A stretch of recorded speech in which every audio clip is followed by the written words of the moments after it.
함께 읽은 이 예레미야서 20장에 있는 이 말씀을 통해서 하나님께서 주시는 은혜를 우리가 함께 나누기를 원합니다.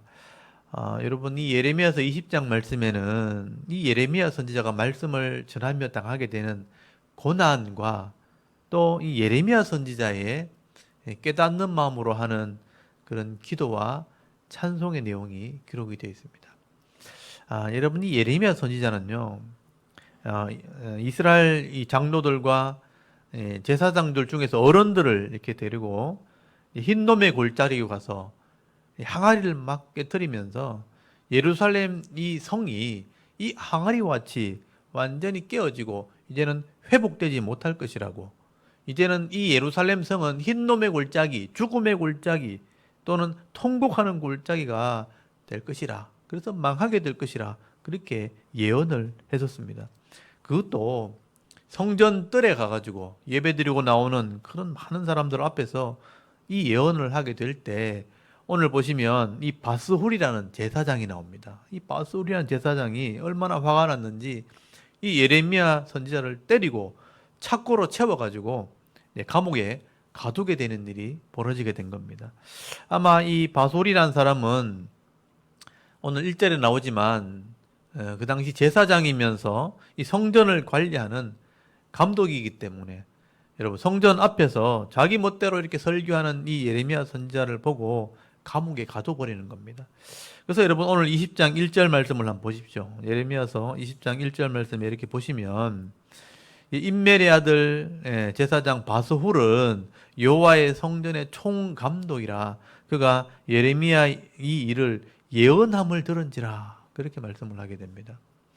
여기 보시면요, 이 바스훌은 성전을 관리하는 총감독이었다라고 기록을 하고 있죠. 근데 이 예레미야 선지자가 성전 앞에 서서 사람들 앞에서 말씀을 외치는데 이 예루살렘 성이 불타게 될 것이라 그렇게 예언을 하니까, 결국 예루살렘이 무너지고 불탄다는 것은 성전도 무너지고 성전도 불탄다는 그런 이야기가 되는 것입니다. 그래서 이 바스훌은요, 2절 말씀에 보시면 이 선지자를 데리고 매를 때리게 되는 겁니다. 그리고 성전 그 앞문에 있는 베냐민 문 위층에 있는 그 감옥에, 어떤 제사장이 방인데 감옥을 삼아서 이 제사장이 방을 쓰는 그 방에 예레미야를 가둬버린 것이죠. 그것도 목에다가 나무 고랑을 채워서 가두었다라고 말씀을 하게 됩니다. 여러분, 거기 보시면 2절 한번 보십시오. 이에 바스홀이 선지자 예레미야를 때렸다고 돼 있죠. 매를 때린 겁니다. 매를 때리고 여호와의 성전에 있는 베냐민 문 위층에 목에 씌우는 나무 고랑을 채웠다. 여기 나무 고랑이라는 것은 옛날 번역 성경에는요, 이걸 착고라 그렇게 번역을 했었어요.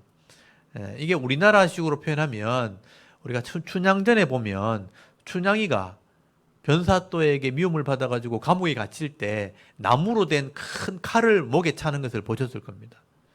이게 나무로 된 수갑이죠. 그래서 꼼짝도 못하게 목 부분만 이렇게 구멍을 뚫어놓고 나무로, 양쪽에 망은 나무로 길게 목에다 채우는 걸, 그거를 나무 고랑이라 보통 그렇게 얘기하는 것입니다. 그러니까 꼼짝도 하지 못하도록 나무로 된 수갑을 채워놓은 거예요. 아마 이 바스홀이라는 제사장은 이 예레미야 선지자를 부끄럽게 하려고, 선지자지만 부끄러움을 당하게 하려고 사람들 앞에 이렇게 고랑을 채워가지고 나무로 된 수갑을 채워서 형벌을 내린 것입니다.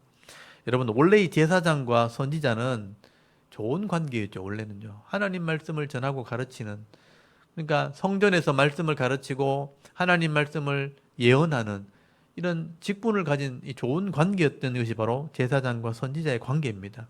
그런데 이 바술이라는 제사장이요, 예레미야 선지자가 전하는 이 말씀은 전혀 믿지 않았다는 거예요. 예레미야 그 하나님 말씀을 전할 때마다 하나님 말씀으로 받아들이지 않았습니다. 하나님 말씀으로 인정하지 않은 것이죠. 아마 이 성전이 무너지고 불탄다는 예언을 했기 때문에 하나님을 모독했다, 아마 그렇게 이 제사장이 생각을 했을 것입니다. 여러분, 성전은 하나님이 계신 곳이고 이스라엘 백성들 입장에서 하나님이 계시는 성전이 불탄다고 하는 것은 하나님을 모독하게 되는 거예요. 이게 성전 모독죄가 되는 것입니다. 신성 모독죄죠. 그래서 예수님이 신약 성경에 예수님께서 십자가에 못 박혀 죽으실 때도 이 바리새인들이요, 예수님께서 성전이 무너진다고 얘기했다는 거예요. 성전이 무너지고 3일 만에 내가 다시 세우게 될 거다. 예수님이 죽으시고 부활하실 것을 그렇게 말씀하신 것인데 성전이 무너진다고 말했다는 거예요. 그래서 예수님이 하나님의 이 진성을 못 얻겠다, 성전을 못 얻겠다, 그래서 십자가에 못 박혀 죽인 겁니다. 아마 예레미야 선지자도 이런 죄를 물어서 사람들 앞에서 이 선지자를 때리고 나무 수갑을 채워가지고 부끄럼을 주려고 성전 입구 그 방에다가 세워놓은 것 같습니다.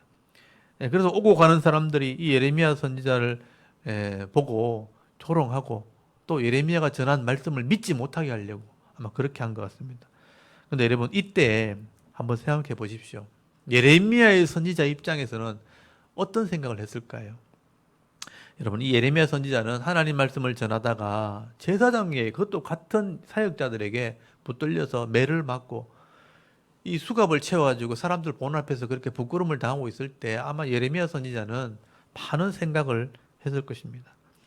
하나님께서 주시는 이 말씀을 가감없이 내가 전하는 것밖에 없는데 내게 돌아오는 것은 이 세상 사람들이 죄인 취급하는 그런 대우밖에 없었다는 거예요. 매를 때리고 수갑을 채워가지고 사람들 앞에 수치와 부끄러움을 당하게 하는 그런 부끄러움을 당하게 된 겁니다.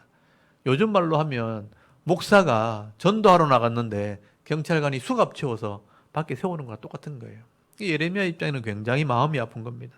그래서 여러분 14절에서 18절까지 뒤에 나오는 내용이지만 이 예레미야 선지자가 얼마나 마음이 힘들었으면 자기의 출생을 저주하면서 이 땅에 태어나게 된 것이 내가 잘못된 것이구나 하면서 마음 아파하는 것을 보게 됩니다. 여러분 거기 14절 한번 보십시오. 내 생일이 저주를 받았다면, 나의 어머니가 나를 낳던 날이 복이 없었다면, 나의 아버지에게 소식을 전하여 이르기를 당신이 덕남하였다 하여 아버지를 즐겁게 하던 자가 저주를 받았더라면 하고 이렇게 말씀을 하죠. 그러니까 내가 안 태어났으면 좋았을 것을 하는 말을 하게 되는 거예요. 너무나 힘들었어, 너무나 고통스러워서, 너무나 수치스러워서 이 예레미야 선지자가 그런 생각을 했다는 거예요. 어머니 태어서 내가 차라리 나오지 않았더라면 하면서 자기 생일을 저주하게 된 겁니다. 그리고 예레미야서 거기 20장 18절 한번 보십시오. 어찌하여 내가 태에서 나와서 고생과 슬픔을 보며 나를 부끄러움으로 보내는고 하니라. 예레미야가 얼마나 힘들었으면 내가 어머니 태에서 나와가지고 괜히 나와가지고 지금 고생과 슬픔을 당하고 이런 부끄러움을 내가 당하게 되었는가. 아마 예레미야 선지자는 밤새도록 고난을 당하면서 이런 마음을 가졌을 거예요. 내가 그래도 하나님은 원망할 수 없고 차라리 욥처럼 자기 생일을 막 저주하는 겁니다. 내가 태어나지 않았더라면, 내가 괜히 태어나가지고 괜히 하나님의 일꾼이 되어가지고 이런 수치와 부끄러움을 당하는구나. 그래서 밤새도록 힘든 시간을 보낸 거예요. 예레미야 선지자는요, 그래도 선지자지만 사람이기 때문에 이런 마음을 가지고 그런 고통을 가질 때가 있었다는 거예요. 근데 여기서 중요한 게 있습니다. 오늘 20장부터 쭉 보시면 이런 이 선지자가 고통이 있고 이런 좌절이 있지만 여러분, 신앙은 버리진 않았다는 거예요. 하나님의 일꾼이고 하나님의 사명을 감당하는 사람이니까 내 신앙은 버릴 수 없었다. 그래서 불신하지 않았다는 것이 중요한 것입니다. 그래서 예레미야 선지자는요, 말씀을 전하다가 이런 고통을 당하게 되었지만, 이런 억울함을 당하게 되었지만 사람한테 이것을 얘기하지 않습니다. 저 사람 붙들고 이 사람 붙들고 얘기하는 게 아니고 이런 상황들을 하나님께 아뢰는 겁니다. 내 억울함과 이 괴로운 마음들, 이 괴로운 심정을 하나님께 토한다는 거예요. 하나님께 기도로 아뢰는 것입니다. 이렇게 하나님께 아뢰고 기도하게 되면요, 여기서 끝나는 게 아니에요. 하나님께서 다 들으시는 거예요. 상황을 아시고 그 마음을 아시는 하나님이 다 들으시고 예레미야에 피할 길을 주시고 때로는 감당할 능력을 베풀어 주시는 것입니다. 그래서 하나님께서는요, 이 예레미야 선지자의 기도와 이 호소를 다 들으시고 어떤 말씀을 주시느냐, 놀랍게도 너를 때렸던 이 바수훌이라는 제사장이 어떻게 될 거를 예언하는 말씀을 입에 넣어주는 거예요. 이 바수훌, 너를 부끄럽게 했던, 너에게 매를 댔던 그 바수훌, 네가 그래 복수하지 않아도 내가 갚아줄게. 하나님께서 그 저주의 말씀을 주시는데요. 여러분 놀랍게도 3절 말씀을 한번 보십시오. 3절에 보시면 다음 날이죠. 밤새도록 예레미야가 고통스럽게 하나님께 기도했을 때 다음날 바솔이 예레미야를 목에 씌우는 나무 고랑에서 풀어주매 예레미야가 그에게 이르되 여호와께서 네 이름을 바솔이라 아니하시고 마골 미사비비라 하시느니라. 다음날이 되니까 하나님께서 이 예레미야 입을 통해 가지고 네 이름을 바꾸겠다. 하나님께서 네 이름을 바꾸겠다. 그렇게 말했다는 거예요. 여러분, 이 바솔이라는 이름은 자유 또는 해방이라는 의미예요. 좀 좋은 이름이죠. 자유롭다, 해방된다 이런 의미예요. 근데 하나님께서 이 바솔의 이름을 마골 미사비비라고 바꿀 거다. 네 이름은 이렇게 될 거다라고 말씀하게 되죠. 여러분, 이 마골 미사비란 말은 네 사방에 두려움이 있게 될 거다. 네가 자유가 아니고 사방에 두려움이 있게 될 거다. 네 망한다는 얘기예요, 사실은요. 이 말은요, 이 바솔이 제사장으로서의 이름은 있지만 제대로 사역을 하지 않았다는 거예요. 하나님의 일꾼을 매를 때리고 하나님의 일꾼을 부끄럽게 하고 하나님 마음에 원하지 않는 일을 했다는 겁니다. 그래서 하나님께서 바벨론을 통해서 이 나라를 망하게 할 때 너도 같이 망하게 될 거다. 니도 잡혀가게 될 거다. 그렇게 말씀하시는 겁니다. 여러분 4절에 설명을 하고 있죠. 여러분 20장 4절 한번 보십시오. 여호와께서 이와 같이 말씀하시되, 그러니까 하나님 말씀이죠. 보라, 내가 너와 네 모든 친구에게 두려움이 되게 하리니 그들이 그들의 원수들의 칼에 엎드러질 것이요 네 눈은 그것을 볼 것이며 내가 온 유다를 바벨론 왕의 손에 넘기리니, 유다가 망할 때 말이죠. 그가 그들을 사로잡아 바벨론으로 옮겨 칼로 죽이리라. 유다를 내가 바벨론에게 망하게 할 때 너희도 칼로에 죽게 된다. 6절 한번 보십시오. 바소라, 너와 네 집에 사는 모든 사람이 포로되어 옮겨지리니 네가 바벨론에 포로되어 옮겨지리니 네가 바벨론에 이르러 거기서 죽어 거기 묻힐 것이라. 너와 너의 거짓 예언을 들은 네 모든 친구도 그와 같으리라 하셨느니라. 여기 무서운 말씀이 지금 기록되어 있는 거예요. 이 사람은 제사장이에요. 오늘날로 말하면 목회 사역자입니다. 말씀을 가르치는 사람이에요. 근데 말씀을 가르치는 사람이 하나님 말씀을 듣지 않고 하나님의 종을 매를 때리고 감옥에 가서 자기 권력으로 감옥에 가둔 거예요. 예레미야가 고통스럽게 호소하게 될 때 하나님이 그 기도를 들으시고 이 말씀을 주신 겁니다. 내가 악인들을 멸할 때, 바벨론을 통해서 이 불신자를 믿지 않는 사람들을 심판할 때 너도 심판하게 될 거다. 너와 네 집이, 모든 사람이, 이 바소울의 모든 사람이 다 포로로 되어 잡힐 거다. 그리고 네 말을 듣고 따라갔던 사람들, 여기 무서운 말이 나오죠. 너의 말을 듣고 따라갔던 사람들, 네 거짓 예언을 듣고 따라갔던 모든 네 친구들도 같이 망하게 될 것이다. 여러분 여기 4절 제일 끝에 한번 보십시오. 그가 그들을 사로잡아 바벨론으로 옮겨 칼에 죽임을 당하리라. 그리고 거기 6절 끝에 한번 보십시오. 6절 끝에 보시면요, 네 모든 친구도, 그러니까 너의 거짓 예언을 들은 네 모든 친구라고 돼 있으니까 이 바솔은요 거짓 예언을 한 사람이에요. 하나님 말씀을 제대로 전하지 않고 거짓으로 말씀을 가르치고 또 예언했던 사람이라는 거예요. 그 말을 또 따라갔던 사람도 있다는 거죠. 그 말을 따라갔던 너의 성도들도, 네 친구들도 함께 같이 망하게 될 것이다 라고 말씀을 하는 것입니다. 여러분 이 바솔은요 당시에 영적인 지도자이면서 성전을 관리하는 총감독을 하는 제사장임에도 불구하고 역사를 주관하시는 그 하나님을 보는 눈이 없었다는 거예요. 이 땅을 다스리시는 하나님을 알지를 못했다는 겁니다. 그리고 이 바솔은요 예레미야 선지자가 전하는 그 하나님 말씀을 하나도 받아들이지 않았어요. 그러니까 진짜 말씀은 믿지 않았다는 겁니다. 도리어 이 말씀을 전하는 예레미야 선지자를 매를 때리고 감옥에 가두고 수치와 부끄러움을 주고 고통을 당하는 그런 일을 했다는 거예요. 그러니까 하나님께서 이 바솔을 내가 심판하겠다라고 말씀하는 겁니다. 그리고 이 바솔이요 잘못된 교훈을 가르칠 때 그것도 모르고 따라갔던 이런 친구들, 그 모든 어리석은 성도들도 함께 망하게 될 것이라 그렇게 말씀하는 겁니다. 이걸 잘 보셔야 됩니다.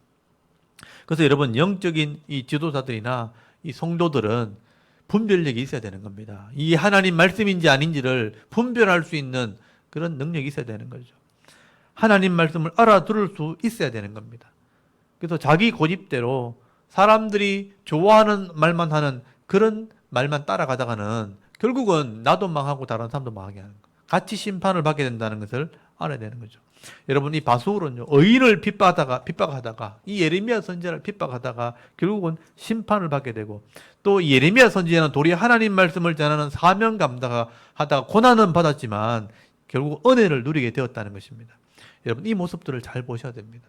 오늘 저와 여러분도 우리가 사람을 따라 이 죄의 길을 가기보다는 믿음의 편에 서서 이 말씀을 순종하는 믿음의 길, 의로운 길을 가게 될 때에 하나님의 위로와 복을 받아 누릴 수 있는 그런 귀한 성도들이 다 되실 수 있기를 간절히 소원합니다.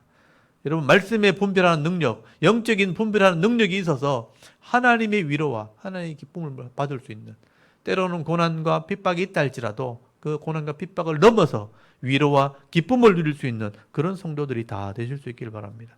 그리고 여러분들 거기 7절부터 보십시오. 7절부터 보시면 거기 단락이 나눠져 있죠. 7절부터 13절까지는 예레미야 선지자의 기도와 찬양이 기록이 되어 있습니다. 여러분이 예레미야 선지자는요, 말씀을 전하다가 이런 고통을 당하고 억울한 일을 당했지만 그때마다 도울 힘이 없는 사람들을 찾아다니지 않았습니다. 자기 심정을 하나님께 토한 거예요. 하나님께 다 아뢰고 그 밤새도록 고통당할 때 하나님께 그 마음을 다 드린 거예요. 이게 참 지혜로운 것입니다. 여러분, 사람이 나를 이해할 줄 알고 나의 도움이 될 줄 알고 내가 할 말 못할 말 사람한테 다 해버리잖아요. 나중에요, 그게 다 오해가 되고 상처로 돌아오게 돼 있습니다. 내나 그 사람이나 똑같은 상처 입은 사람들이야. 내가 불평을 하고 막 오만 욕을 내가 다 해버리면 나중에 그것이 도리어 나에게 상처로 돌아온다는 것이죠. 그래서 하나님께서는요, 이것을 지혜롭게 얘기지 않는 거예요. 내게 말해라는, 하나님께 얘기하는 것이 지혜로운 것이다. 그래서 7절 한번 보십시오. 7절에 보시면요, 여호와여, 주께서 나를 권유하심으로 내가 그 권유를 받았사오며 주께서 나보다 강하사 이기셨으므로 내가 조롱거리가 되니 사람마다 종일토록 나를 조롱하나이다 하면서 하나님께 기도하는 내용이에요. 여러분, 이 말을 잘 보시면요, 하나님, 내가 왜 종이 되었습니까? 왜 이렇게 수치와 부끄러움이 당하게 되었습니까? 하나님 말씀 전하다가 왜 매를 맞고 감옥에 들어가게 되었습니까? 하나님이 시켜서 내가 종된 거 아닙니까? 이 얘기하는 거예요. 사람한테 불평하는 게 아니잖아요. 하나님의 권유로 주께서 나를 이기셔서 내가 주의 종이 됐는데, 하나님, 내가 조롱거리가 지금 되었습니다. 내가 종일토록 사람들에게 부끄러움을 당하고 있습니다. 하나님, 뭐 하십니까? 이렇게 얘기하는 거죠. 어떻게 보면 참 인간적인 말인데 하나님께 이걸 다 얘기하는 거예요. 저도 하나님 말씀을 전하다가 어려움을 당하고 힘든 일이 생길 때 사람들 앞에 도와주시오, 힘듭니다, 이렇게 말하지 않고요, 하나님께 말하는 겁니다. 하나님 말씀 순종해서 내가 주의 종이 됐는데 하나님, 이렇게 힘들게 할 것 같으면 왜 종을 되게 하셨습니까? 하면서 하나님께 막 호소하는 거예요. 예레미야 선도 마찬가지죠. 하나님께 다 얘기하는 겁니다. 하나님이 종 되게 했으니까 하나님 책임져 달라는 얘기죠. 저도 그런 기도 많이 합니다. 하나님이 종을 되게 하셨으니 어려움 당할 때마다 하나님 책임져 달라고. 그럼 하나님이 또 다 피할 길을 주세요. 여러분, 8절 한번 보십시오.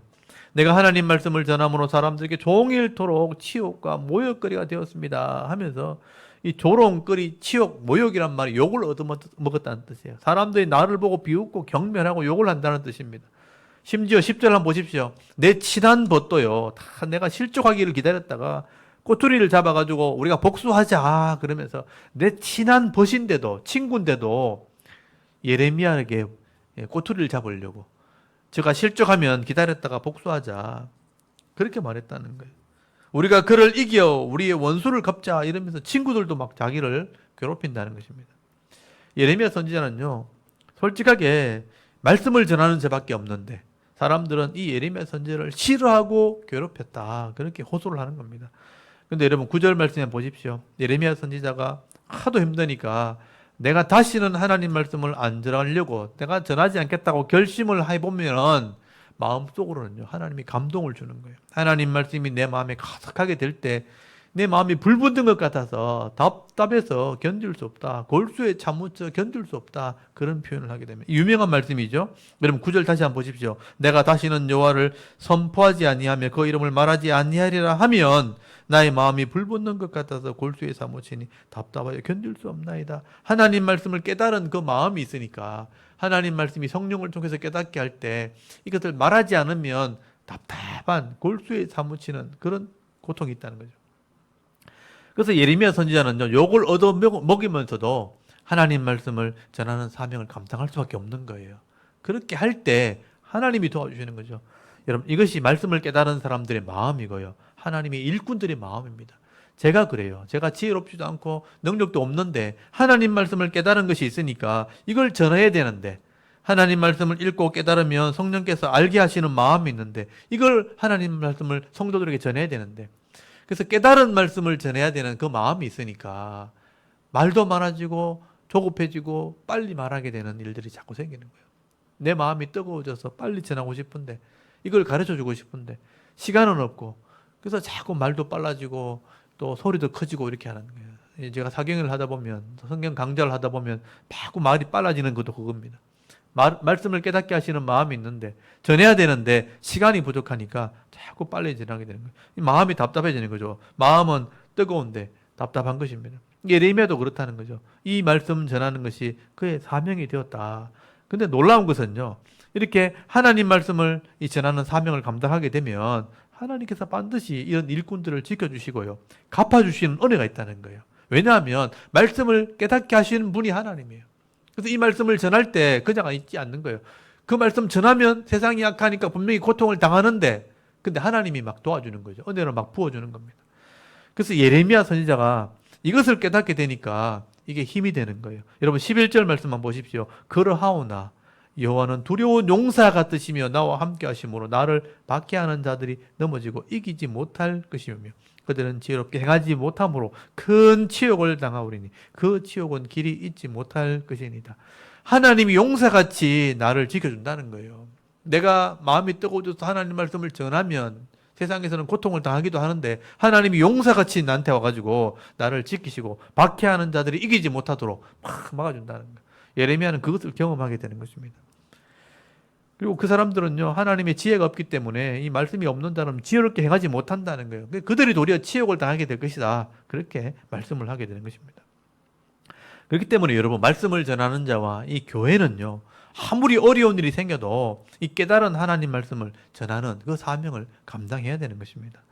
근데 요즘 신학교나 교계나 이런 교회의 모습들을 보면요, 하나님 말씀을 기초해서 이 교회를 섬기기보다는 교회의 성장, 빨리 교회가 커야 되겠다, 아니면 은사나 치유나 세상 사람들이 좋아하는 것, 빨리 부자 되었으면 좋겠다, 이거 문제 해결됐으면 좋겠다 하니까 은사 쪽으로, 치유 쪽으로, 또 세상에 많은 프로그램 재미있게 하려고 교회를 이끌어 간다는 거예요. 그렇게 하니까 교회가 본질을 잃어버리게 될 때 세상에서 조롱거리가 되어지는 것입니다. 세상에서 영향력을 미치는 것이 아니고 도리어 이 교회가 세상에 우물에 갇힌 것처럼 도리어 성도들이 어려움을 당하고 고통을 당하는 그런 일들이 이 세상에서 일어나게 되는 것이죠. 그래서 여러분, 세상 사람들은 세상 사람들에게 교회가 도리어 조롱을 당하기도 하고 비난을 받기도 하고 부끄러움을 당하게 되는 일들이 지금도 벌어지게 되는 것입니다. 저는 이 하나님 말씀을 볼 때마다 깨닫는 것은요, 좀 더디지만, 좀 힘들지만 이 66권의 이 하나님 말씀을 바로 가르치는 것을 애를 써야 된다는 것이죠. 좀 느리더라도 말씀을 가르쳐야 됩니다. 좀 작게 모여도 이 하나님 말씀을 바르게 가르치게 될 때 하나님께서 힘을 주시고 지혜를 더하시게 되는 그런 은혜가 있게 되어지는 것입니다. 여러분, 그게 하나님의 능력이라는 겁니다. 여러분도 절대로 조급하게 생각하지 마시고 이 하나님 말씀을 깊이 묵상함으로 내가 깨달은 만큼 내가 일하시면 돼요. 깨달은 만큼 순종하고 깨달은 만큼 일하고 깨달은 만큼 행하게 될 때 이 말씀에 기록되어진 복을 누리게 될 수 있는 그런 체험을 하는 그런 신앙인들이 될 수 있기를 바랍니다. 그 체험이 있어야지만 이 말씀이 진짜구나, 이 말씀이 순종했더니 말씀대로 복이 많은구나, 그런 체험과 신앙이 있어야지만 고통이 와도 어려움이 와도 흔들리지 않게 되어지는 것입니다. 그래서 여러분, 오늘 12절부터 13절까지 보시면요, 예레미야 선지자가 찬양을 하게 되는 겁니다. 고난 중에도 하나님께서 함께 하심을 깨닫게 될 때 하나님의 이름을 찬송하게 되는 겁니다. 여러분, 거기 12절 한번 보십시오. 의인을 시험하사 그 배부와 심장을 보시는 만군의 여호와여, 나의 사정을 주께 아뢰어 싸운즉 주께서 그들에게 보복하심을 나에게 보게 하옵소서. 여호와께 노래하라. 너희는 여호와를 찬양하라. 가난한 자의 생명을 행악자의 손에서 구원하셨음이니이다 하고 노래하게 되는 거예요. 이게 노래입니다. 노래, 찬양입니다. 보십시오. 의인을 시험하신다고 돼 있잖아요. 의인인지 아닌지 알려면 고난을 줘보면 알아요. 의인을 고통을 줘가지고 잘 지키는지 그 심장과 폐부를 살피시고 또 그 심장과 폐부를 살피시 하나님께서 믿음대로 순종하게 될 때 하나님이 보복하시는 것을 보게 하신다는 거예요. 나를 고통 주는 사람, 어렵게 하는 사람 보복하시는 것을 보게 하시는 거죠. 바수울이 망하게 되는 것을 예레미야가 눈으로 보게 되는 겁니다. 그래서 예레미야는요, 하나님을 노래하라, 하나님을 찬양하라. 예레미야 선지자는 이 고통 중에 하나님께 기도했더니, 아뢰더니 하나님이 내 기도 들었다는 거예요. 하나님께서 보복하시고 나를 구원해 주셨다. 그래서 하나님을 노래하고 하나님을 찬송하라고 지금 외치고 있는 것입니다. 여러분, 이 예레미야 선지자는요, 하나님 말씀을 전하다가 수치와 부끄러움을 당하기도 하고, 오늘 본문에 있는 것처럼 매를 맞고 고난을 당하기도 했지만 좌우로 우로 치우치지 아니하고 이 하나님 말씀을 가감없이 전하게 될 때 결국은 하나님의 살아계심을 체험하게 되고요. 또 하나님께서 함께 하심을 누리게 될 뿐 아니라 하나님을 찬송하는, 도리어 고통 중에 찬송하는 그런 은혜를 누리게 되었다는 것입니다. 여러분, 오늘 이 예레미야 선지자를 보면서 여러분 영적인 은혜를 받을 수 있기를 바랍니다. 오늘 저와 여러분도 이 예레미야 선지자처럼 말씀대로 순종하고 사명 감당할 때 어려움을 만날 수도 있고 때로는 믿지 않는 사람들 때문에 조롱을 당할 때도 있겠지만 절대 포기하지 마시고 하나님께 기도하고 아뢰는 중에 하나님께서 보복해 주시고 갚아 주시는 그 은혜를 누리면서 노래하며 찬송하면서 끝까지 이기는 자의 삶을 살아갈 수 있는 저와 여러분의 이런 영적인 삶의 모습이 되실 수 있기를 주의 이름으로 축원합니다. 아멘. 우리 잠깐 기도드리겠습니다. 하나님, 오늘도 수요일 예배로 하나님께 영광